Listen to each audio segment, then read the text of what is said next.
It's Tuesday, so of course that means a brand new episode of Toni Told Me. I'm really excited about this episode because it is about something I relate to deeply. Eldest Daughter Syndrome. For those of you who might not be familiar with it, Eldest Daughter Syndrome is basically encompassing the feelings and the struggles faced by women who are the eldest of their siblings. And those feelings and those struggles include things like feeling like you carry the weight of the responsibility in your household. It could feel like the pressure to be a role model, a struggle to relinquish control, a strong sense of just general responsibility, and sometimes even parenting parents. Eldest daughter syndrome is very real. And I figured it would be a great opportunity for me to talk about it, having experienced it, but also sometimes big sis needs a big sis. So I'm here to be your big sis if you can relate. But before we get into all of that, obviously we've got Tea Time with Toni, where I'll be digging into your dilemmas. And then I'm going to get into the nitty gritty of eldest daughter syndrome in our sisterhood spotlight. But first, let me give you an update. God, I'm going to be real with you. It's been stressful this past week for me. I feel like I'm someone generally who can manage stress quite well. But this week has been tough. I've got a lot of deadlines, a lot of book stuff to sort out, a lot of editing. My manager who used to manage me is not managing me anymore. She went somewhere else. So I've got to manage that. So yeah, manage the loss of my manager, wedding stuff. The time is just disappearing. I can't believe it's months from now. I'm not going to tell you when, but it's months from now. And I'm like, what's going on? So yeah, I've been a bit stressed. And as a result, I've been trying to really find ways to zone out and not let things get to me. And for the first time in a long time, I've been asking people close to me for support. And you guys know, I talk about this all the time. I struggle with it. But my best friend, bless her, she was like, is there anything I can do? Is there anything I can help you with? And unfortunately, there isn't anything she can do when it comes to my dilemmas, but just knowing that she was there to support me. And my sister gave me a pep talk today. My partner was like, look, when it comes to stress, control the controllables. And F the rest, control what you can control. So yeah, that's my update. Your girl has been stressed, but we're pulling through, we're managing. And doing the podcast is kind of like downtime for me. I like being able to talk to you guys. Obviously, I can't hear you, but I can imagine what you're saying. It's like a girly chat and I need it. I need the little refresh. So yeah, I've been good otherwise. So if you follow me on Instagram, you know that I ask you guys for dilemmas. Sometimes we'll ask you for dilemmas from the Toni Told Me pod page on Instagram. And I was inundated with dilemmas this week. One of them in particular really stuck out to me because the theme of today's episode is eldest daughter syndrome. And one of the dilemmas was about being an eldest daughter. I was about to read it, but I remembered, obviously, producer Anisha is here to support. Don't forget about me, please. Sorry. I'm getting way too ahead of myself, Anisha. You have the dilemmas for us, don't you? I do. Toni, you once mentioned eldest daughters not wanting kids at all or wanting a bunch. I don't want kids because I've been taking care of people since a young age, so I want to live for myself. How do I explain to my family or even a potential husband that I don't want kids? Before I answer this dilemma, let me get into the background of this. So what this person is mentioning is a TikTok I posted about a theory I had. One day I was just chilling, as you do, and I was thinking about parentified daughters. And many eldest daughters are also subsequently parentified daughters, i.e., they're encouraged to behave more like a parent than a child in their household. And I was thinking about the parentified daughters I know personally and how they consider being a mother and having children. And one thing I clocked was that a lot of my friends who are parentified daughters either do not want kids or they want a gang of kids. At most, they might want one. And this was my theory. And I explained on TikTok that I think it's because when you're a parentified daughter, you do a lot of raising of children in your household, but you're raising siblings or maybe you're raising cousins, but you're being a parent from an early age. And that can really deter you from wanting to be a parent as an adult. So you decide, okay, I want 0 children because I've been raising children my whole life. I need a bloody break, right? Or you want one because you're curious. You want to know what it's like to be a parent, but you also know that you've been raising children for a very long time and you're sick of it. So no more than one. Or your identity is so wrapped up in being this maternal, motherly figure who takes care of people, who puts people first, who people pleases, that you cannot imagine an existence where you are not doing that, because you associate that responsibility with your identity. So you want a gang of kids, you want a soccer team of kids, you want, forget 2 or 3, you want 4, 5, 6, you want a lot of kids because that's what you do. You mother people. You've always mothered people. So that was my theory. You want loads of kids. You want 1 out of curiosity, or you want 0. If you end up with 2, you only had 2 because you wanted the 1 to have a sibling. That was it, right? That was my theory. 0, 1, or loads, right? So this person is saying that they don't want kids. How do they communicate that? First of all, I think it's important for us as eldest daughters to remember that our lives belong to nobody except us. How people perceive your decisions and your life choices has nothing to do with you. So what? Like, you are entitled to want absolutely no children. In fact, you don't actually have to explain yourself to your parents, in my opinion. When it comes to your womb and who lives there, if anyone lives there, you can just say, I don't want kids, right? But I understand why you might want to communicate that to a potential suitor. That's a significant part of being in a relationship with someone. And maybe you have the kind of relationship with your parents where you're best friends and you talk about things, like, I get that.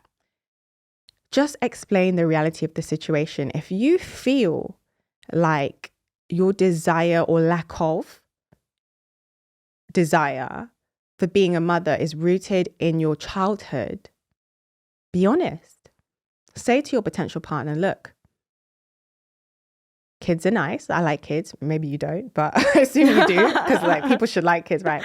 I like kids, but I don't actually want to be a mother. And I don't want to be a mother because so much of my life was wrapped around looking after other people that I feel like I haven't had the opportunity to look after myself. And I've been a mother and I didn't have the option.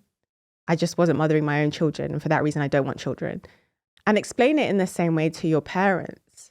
I do not want children because you made me responsible for a lot of things when I was younger, or a lot of children when I was younger, and it's impacted the way I see motherhood. And that's why I don't want children. Will it hurt them? Likely, because a lot of parents want to be grandparents. But at the same time, they need to understand how it's impacted you and maybe the role they had to play in that. And they need to take responsibility for that. But at the end of the day, even if they turn around and they're unhappy and they kick up a fuss or whatever, again, nobody has shares in your womb. Your desire to be a mother is literally your choice and your choice alone. Not even a man can force you or should force you to be a mother. If you get pregnant today and you say, actually, I'm not ready to be a mother, that's your decision to make. Your body, your choice. So you just have to be crystal clear and honest. We have another dilemma. Yes. So this dilemma says, hi, Toni. I'm a full-time 9-to-5 girly at one of the busiest jobs ever. As much as I love my job and want a long-term career in this, I barely have time for anything else. I say 9 to 5, but my team and I could be at the office till 10 p.m. every single day. Hell no. That is hefty. Hell no. I don't have time for anything else, and I love to write. I fancy myself a writer extraordinaire.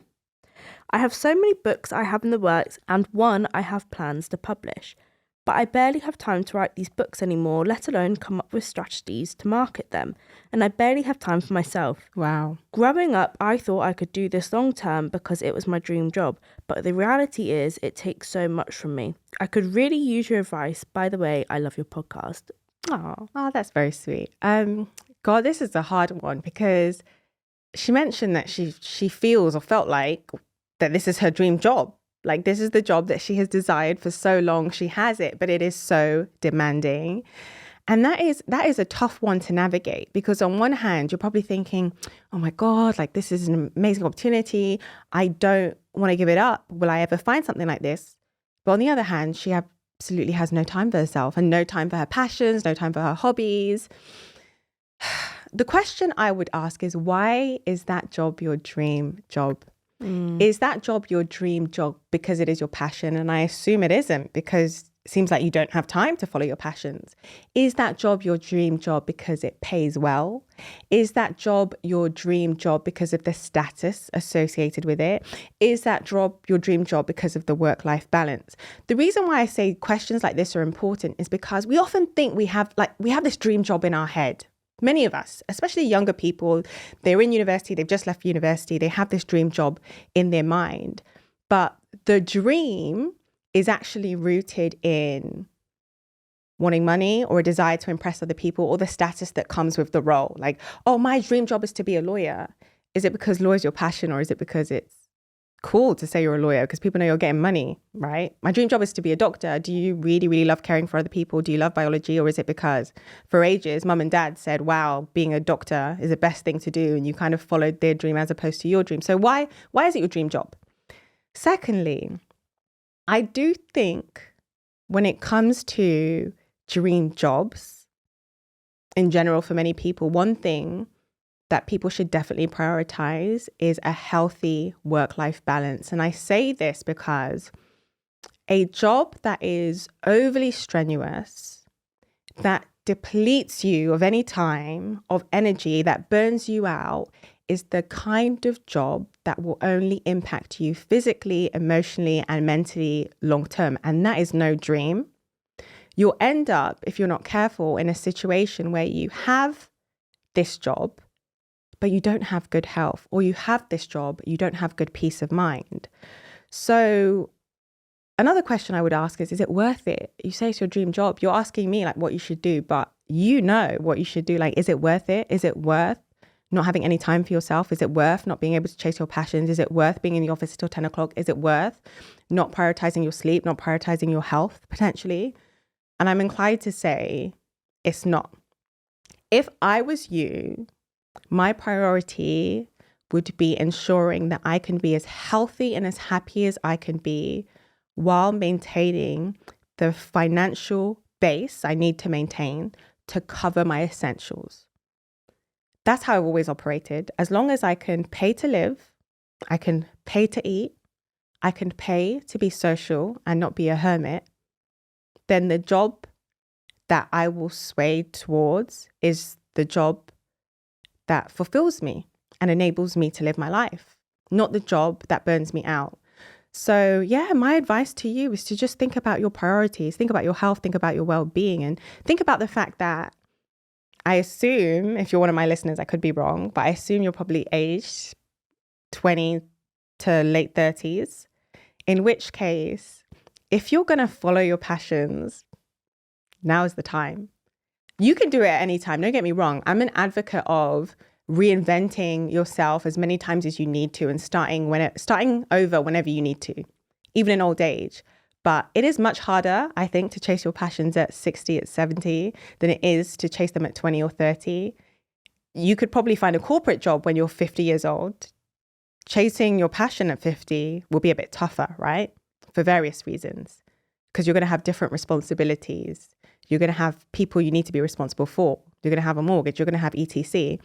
So yeah, I hate getting on stuff like this and telling people, do X, Y, Z. I don't want to say, leave your job, chase your dream, write the book, get a job with better work-life balance. I don't like doing that in case it all goes topsy-turvy and you run to me, right? I'm just saying, if I was in your shoes, I would get on Indeed and I would look for a job that will enable me to pay my bills while leaving at 5 o'clock on the dot. I'm being honest. Do you know what? I feel like if you can't really follow like your passions whilst you're working, and if it is your dream job, I feel like you're going to hold resentment for that dream job because you can't do what you also love. And I'm really strict on this. Like, I make sure I stick to this. I will finish work 6 o'clock, no later. Unless there's like a serious deadline that I need to meet, then I will obviously work later. Like, I have no problem with that. But 6 o'clock, no more work. Yeah. Off to the gym I go, and I stick to that. Because I just feel like if I do the thing that everyone does when they're trying to chase their passions and their dreams, and they work till late, you're just going to get burned out, and then you're going to hate everything. So it's going to be pointless. Anisha, you've hit the nail on the head. And that goes back to the point, like, how can it be your dream job if your passion and the thing that fulfills you sits outside of that? Yeah. Well, what is the dream? Like, that's my question. What is the dream? What's the dream, girl? What job are you doing? I want to know. Tell us the dream, please. What's the job? Like, is it really a dream job? If it was your dream job, I don't think this would, if it was truly your dream job, I don't think this would even be a question. Yeah, you wouldn't have this dilemma. Yeah, you would because you would justify the working to 10. Yeah. You would justify that. Even though I don't feel like anyone should be working more than like 9 hours a day max. Yeah. I think that's ridiculous. It's not good for our health. It's not good for our well-being. But you will still find a way to justify it because it's your dream job.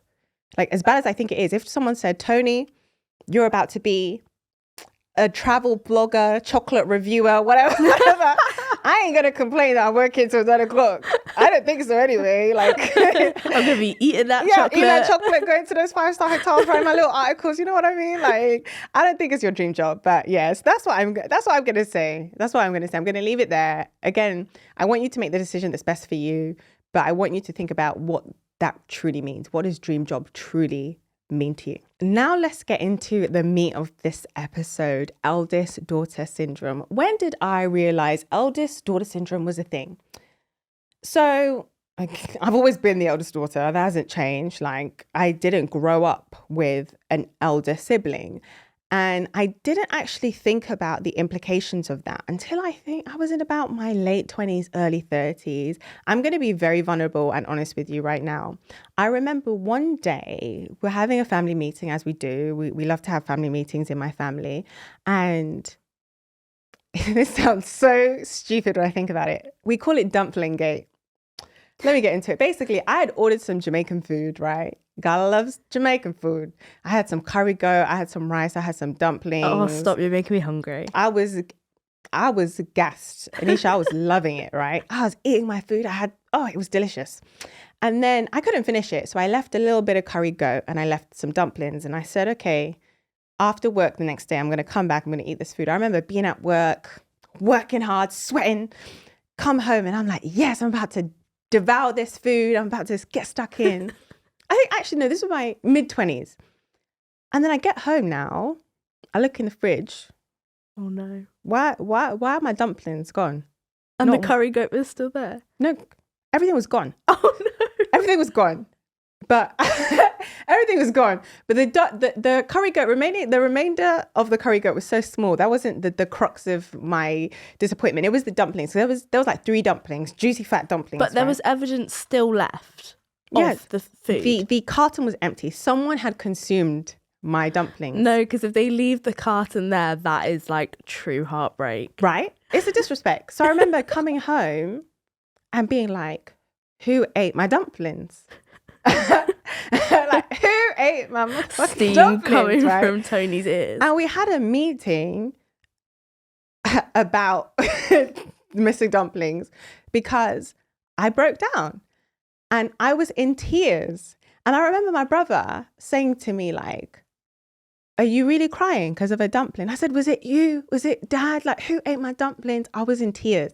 And then my brother was just like, it's not that deep, like, relax. And I was like, this isn't about the dumplings. And I had a breakdown. And my breakdown was about how I do so much, in my opinion, for the family.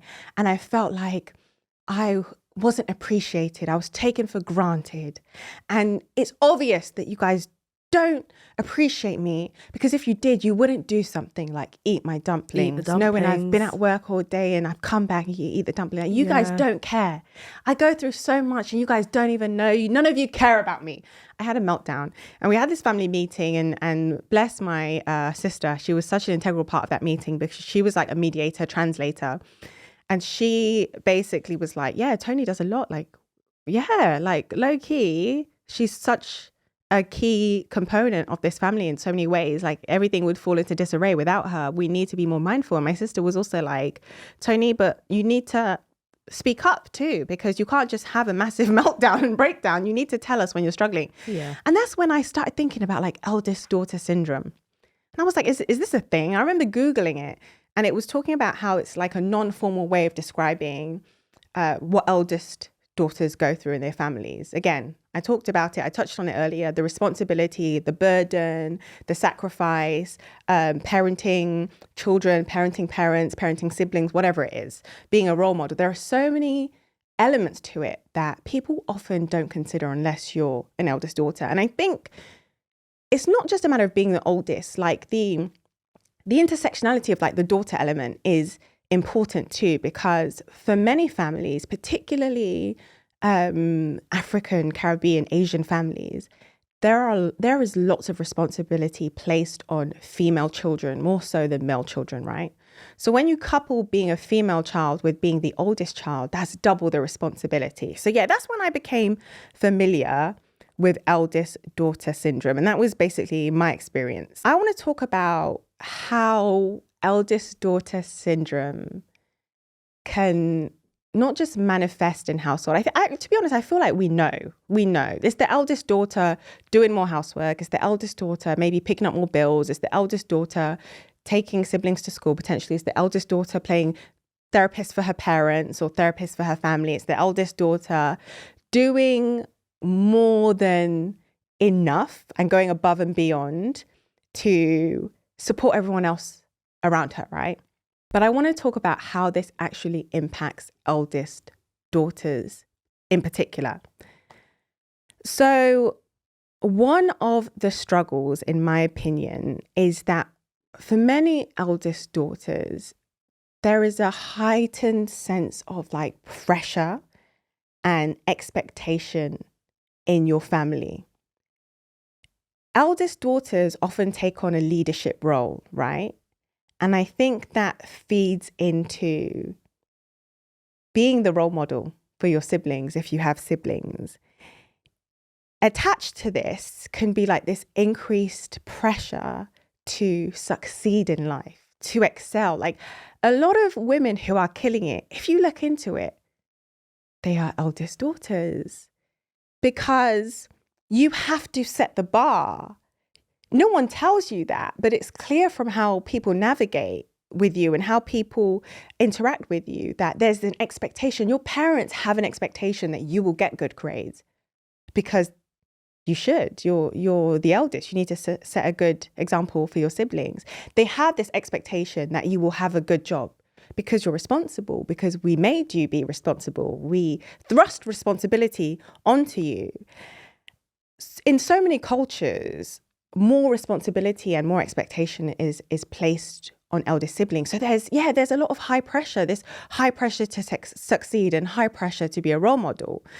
And I think what comes with that is a sense of perfectionism for many eldest daughters, and also a little bit of anxiety. Maybe not a little bit, maybe even a lot. A lot of eldest daughters, in my opinion, experience anxiety. There have been several studies that have shown eldest siblings in general are more conscientious, and they are also more achievement orientated. Like they have to achieve, they have to succeed. And I think that can end up, if you're not careful, creating a sense of perfectionism. And perfectionism is often rooted in anxiety because you feel like you have to be good, you have to perform, you have to be on the top of your game.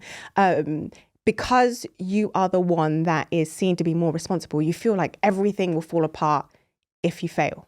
There's a crippling fear of failure that comes with being the eldest daughter.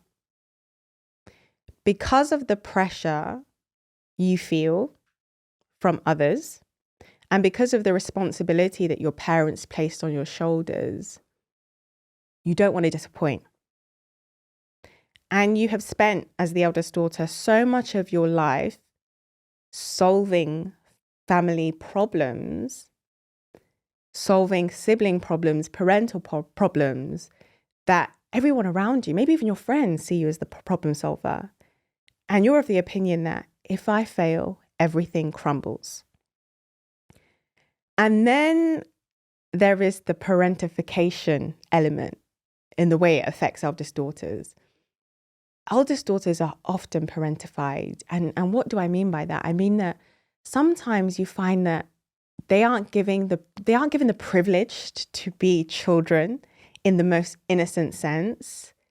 They aren't giving the privilege to be children because of the responsibility that is thrust upon them. And they may even find that in their parental dynamics, there's a rotation. Sometimes they parent their parents. Sometimes their parents run to them for financial aid. Sometimes their parents run to them for emotional support. Sometimes their parents run to them for parenting help. they're parentified in so many ways, and that can feel like such a massive emotional, mental, and even physical or financial burden. Even just things like managing household tasks or mediating when there's family conflict. It can contribute to emotional exhaustion. It can contribute to financial debt. It can contribute to depression. It can contribute to difficulty in setting boundaries. A lot of firstborn daughters are people pleasers. And they're people pleasers because for the longest time, the messages that have been relayed to them, whether actively or subconsciously, have been prioritize everyone else, prioritize your siblings, prioritize your parents, prioritize the household, prioritize your chores, prioritize everything apart from yourself. Do you know what can happen as a result of that? Two things actually can happen. Outside of the negatives, the emotional exhaustion, the depression, the anxiety, the burdens that come with being a firstborn daughter, outside of that, there's also sometimes a resilience that is formed. So on one hand, you meet firstborn daughters and they've got crippling perfectionism, crippling anxiety. But on the flip side, they also have great leadership skills, great conflict resolution skills. They're go-getters, they're strategic, they plan well, they're solutions-led. Sometimes it does build resilience. Oftentimes it builds resilience, but the flip side of that is that it also comes with so many burdens. So the world looks at eldest daughters like people who have it all together. And I think that's one opinion people have of me, actually. To be completely honest, I think people see me and they think, Toni has it all together. Like, Toni has it all together. She knows what she's doing. She knows what she's about. She's got a plan. Things are moving for her. Things are shaking for her. She's going in the right direction. And I think that is the result of my eldest daughter syndrome. Like, people see me and they think I have it all together because of this desire to excel, this desire to succeed. I wouldn't say I have perfectionism, but I definitely suffer from the belief that I need to do well for the sake of my family, right? So people see me and they attach it to positive traits, which is great to a degree, but there's also the flip side of my mentality in that I feel like I carry the weight of the world sometimes. And sometimes I don't know how to cope with it. Sometimes, like, I open this pod with, like, I've had a stressful week because I have so much shit to do. I have so much to do and no one could do it for me. I'm the only person who can do it for myself. And I think, like, that's the flip side of it. You put up sometimes this, like, facade. It's not even a facade or a front as such, because everything that's happening is happening. It's all real life. But you put on this hard shell because you feel like if I crumble, so many other people will be impacted because I am the go-to, right? I'm the problem solver. I remember my dad saying to me once, he was like, oh, you know, you're the rock of the family. And he got really emotional. And I got really emotional because I was like, I love that you can see that I am the rock. But at the same time, I want to be a pebble. I don't want to be a fucking rock of the family. I want to be a pebble. I want to be a pebble. Let me be a pebble. I want to be like, anyway, yeah, I want to be a cute little pebble. I don't want to be the rock. Why am I the rock? I'm the kid. No, stop, because now I'm just imaging like the rock, like Dwayne Johnson. Dwayne Johnson. And I also want to touch on another thing. Eldest daughters in relationships. Oh my God. If you are the firstborn daughter, the biggest advice I can give to you is to be with someone that you do not have to parent, someone who is independent, someone who is reliable, someone who uses their initiative, someone who is intentional. Because you have spent so much of your life with so much responsibility on your plate, the person you should choose should be someone who can alleviate some of that stress, who can truly be your peace. You need to be with someone who is a giver and not just a taker. Because one thing about eldest daughters, we can give sometimes to our own detriment. You need to be with a giver, because if you're with a taker, you'll end up in such a fucked up cycle. And that is the truth.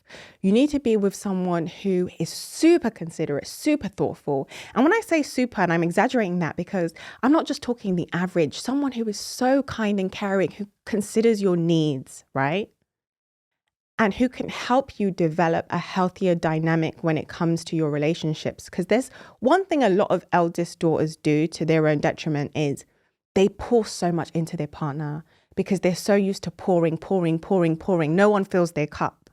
You need to be with someone who pours into you just as much as you pour into them. Because when you have that equal pouring, you will not feel depleted. But here's some further advice I want to give eldest daughters. And I did a TikTok about this. Sometimes as firstborn daughters, we can also have the tendency of infantilizing our partners and parenting our partners, even when they don't ask it, even when they don't demand it. And I say this because one thing about being a firstborn daughter is where you have had so much responsibility growing up, it can be difficult to relinquish control. And you want to take charge of everything because you're used to being the leader. You're used to having so many spinning plates and having so many different pies, and you're like, okay, how can I keep these things spinning, and how can I do X, Y, Z? And a consequence of that is that you struggle to ask for help. You struggle to be vulnerable with people and tell them when you're really in need, right? So sometimes we can enter relationships, we need support, we're not saying anything. We need help, we're not saying anything. Our partner asks us if they can do something. You're like, no, I've got it. Or our partner may want to spend money on us and we're like, oh, no, don't spend your money, it's fine. Our partner may want to use their initiative in some way and we actually cut them in their tracks. And I say this from experience, and that's why I'm giving this advice. Like, if you are in a relationship with someone, I mean, in an ideal world, they'll have the initiative, wham, bam. They'll say, babe, I've got it. Don't even try it. They'll build a wall. They'll get everything done. But let's be realistic. Like, if that's not the case, also don't self-sabotage. Don't shoot yourself in the foot because you want to take control of a situation. You want to get something done. You don't want to ask for help. You want to take the lead. And then as a result, you're treating your partner like a child because they're not giving the space to apply the initiative they want to apply or make the decisions they want to make or show leadership qualities, because you just fall into that role so seamlessly. So yeah, you need to be careful of that you don't inadvertently act like a parent to your partner, even when they don't want that, because sometimes we can parent people because of that maternal role that we've been forced into, that we've been thrust into. So let's talk about solutions. Like, it's all good and well. Like, we got depression, we got anxiety, the list goes we got on. burdens. It's all downhill from here. No, I'm joking. Like, it's all good and well, me saying all that. But I wanted to say that because often, like, no one says it for us. Like, I just wanted to, be the voice in your head that just wants to rant about how shitty it is sometimes. Because sometimes it sucks to be the eldest. I'm going to be honest. It sucks. How can we deal with that? How can we navigate that? So again, I'm going to spew this, and I feel like I spew this so often, but do not be afraid to ask for support, to open up. One of the biggest lessons that I learned from my little sister was that nobody can help me if I'm unwilling to say I need help. Nobody can read my mind, right? Nobody can read your mind. You may need support, and people may not be aware. And in an ideal world, we'll say, oh, they should pick up on cues. They should know us. They should sense. Like, let's be so fucking for real. Sometimes people can't sense. Sometimes we have to say, look, I'm really struggling. And it's okay to say that. Sometimes we have to ask for support. Number 2, don't be afraid to say no. One of the best words you can bring into your vocabulary as a firstborn daughter is N-O. N-bloody-O, no. People will ask you for stuff and you have to tell them no. You have to assert your boundaries and you have to be strict about it. Even if it makes you seem like, oh my gosh, she's such a diva, she's such a bitch. Like, you know the consequence of not asserting boundaries, right? Assert those boundaries. Tell people no. Tell people, sorry, I can't. I'm busy. I have too much to do. Or I just don't want to do it. I'm sorry, I don't want to do it. Like, try and unlearn the people pleasing. Another tip, there are some great support groups. I know you're probably thinking, what support groups? So being the eldest daughter, like, I swear, like, when I say this shit is very real, it's real. Like, EDS is real. Eldest Daughter Syndrome, very real. So Home Girls Unite is a support group for eldest daughters. I believe they're based in the UK. fantastic. So check out the website. Is it .com? I believe it's .com. Homegirlsunite.com. They're also on Instagram. And it's literally, eldest daughters just being very, very real with each other, supporting one another. I think you can even book like a ranting session with them, which is amazing. I love that. I know. Isn't that such a good idea? Because sometimes you just want to get everything off your chest. And not to your family. Yeah. And maybe not to your friends that's like a bit close to home. Right. You just want to chat to a stranger about it. Maybe if I knew about Homegirls Unite in my 20s, like Dumpling Gate wouldn't have been a it would thing. have been helpful. I just gone to like Homegirls Unite and been like, they ate my fucking dumplings. Like, what do I do? So there's support groups as well. So like Homegirls Unite is a fantastic one. Like I've seen their work. They are very, very proactive with everything they do. They really touch on the realities of being an eldest daughter. So make sure you check that out. And there is another creator in the US. She is on Instagram. Her username is like Eldest Daughters Club. And she has lots of little videos and tidbits and useful advice about navigating being an eldest daughter. So make sure you check that out. She's based in the United States. And also, I think it's good to be friends with other eldest daughters. And I say this because they understand what you've been through, what you go through. And I think sometimes, and I don't want to call out younger daughters, younger brothers, younger siblings, but I did a video on like birth order theory, right? And it was in relation to like risk of divorce. So I'll go into that in more detail in another video. It was basically about like who has the lowest risk of divorce, who has the highest risk of divorce, who should date who. But I also think it's somewhat applicable to friendships. If you're an eldest daughter, I think there's a greater risk that you will find yourself in a cycle of giving, while someone is always taking, if you are friends with youngest daughters, right?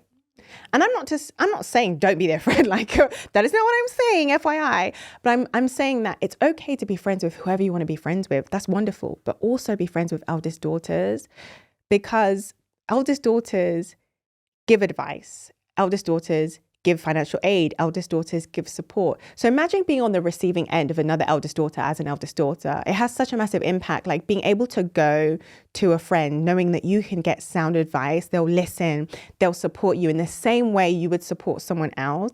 I think that is just a fantastic life hack as an eldest daughter, being friends with other eldest daughters, because we just get it. Like we get it, right? I had to go through a whole rebirth of being selfish. I even did a talk, one of my very first talks that not many people know about. My best friend was supporting me on the day, and I never advertised it on social media. It was advertised on some like website, and all these random people showed up. And it was about like the plus side of being selfish and how selfish comes with all these negative connotations, as if you're like completely careless and unkind and uncompassionate and you don't care about anyone else. But I think you can maintain compassion for others and kindness towards others while putting yourself first, right? And sometimes it is a must, not a need, it is a must. So that's another thing I would say to eldest daughters. Do not be afraid to prioritize your needs and to put yourself first, because chances are you have never done that. And when you start doing that, oh my God, the transformation you will witness in your life. I honestly think I am where I am because one day I said, F it. I actually don't care about anyone else right now. It's all about me. Like I'm going to have a year of me. And I did that. I remember ending a relationship in 2020. And I said to the person at the time, look, I need to focus on me. And I wasn't lying. I needed to focus on me. I needed to focus on my career. I needed to focus on my identity, what I wanted out of my life. I did that. And 2021 was one of the best years of my life. So please do not be afraid to be selfish. As always, I'm going to leave you with some positive words for today. We've been talking about being an eldest daughter, being the firstborn, the implications of that, the negative implications of that, how it shows up and things we can do. My positive words for today are going to be that there's power in community. There is power in understanding that it does not all rest on your shoulders, that it doesn't all hinge on you. I know it may feel like that sometimes, but the truth is the people in your life are more than capable. And sometimes people may not pick stuff up because they assume we will do it.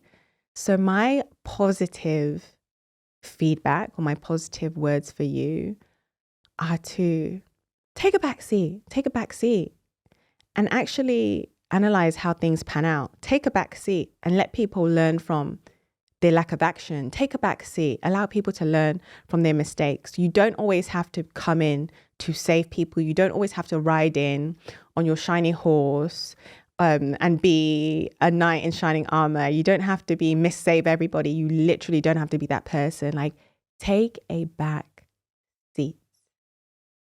Will there be repercussions sometimes? Of course. But in those repercussions, people will learn lessons. And trust me when I say the lessons they learn will be valuable to you, because long term, it will alleviate some of the burdens you carry. Sometimes you have to leave people to deal with their stuff. And that's okay. That is okay. No one is going to hold it against you. No one is going to judge you for it long term. Short term pain, long term gain. It's going to be long term gain for you. So it is okay to emphasize, I'm going to emphasize this, it is okay for you to take a backseat.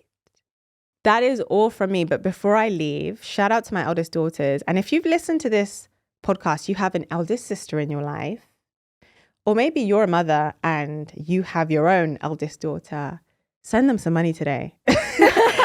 I'm being so for real. Send them some money today. Give them a hug today if you don't have money. Send them some money today with a little note to say, I appreciate you. I'm being so for real. Like, if you have an eldest daughter in your life, eldest sibling in your life, send us some money today. But make sure you subscribe if you loved the episode. Subscribe on YouTube, subscribe wherever you listen to your podcast. Make sure you follow us on socials as well. TikTok, Instagram, at Toni Told Me Pod. And I'll be here again next week. Bye, guys.